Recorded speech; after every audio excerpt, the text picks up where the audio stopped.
prepojiť ohňostrojov zo stavu 136. Vybereme z krabice. Jeden.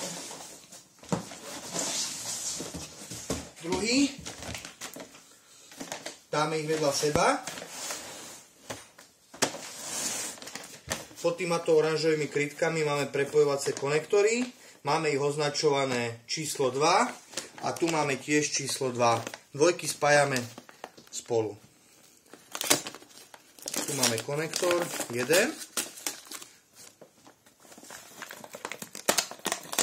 Konektor druhý.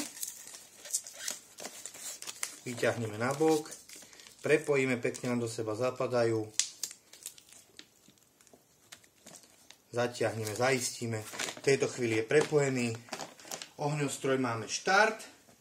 Máme tu zelenú zápalnicu. Zapálime. Šipky nám ukazujú smer divákom.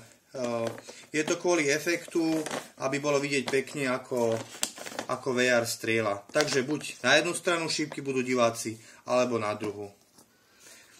Toto máme prepojené. Ešte v rýchlosti pojme. Zapálime štart, ohňostroj nám vystrelá, prejde do ďalšieho, vystrelá, konec.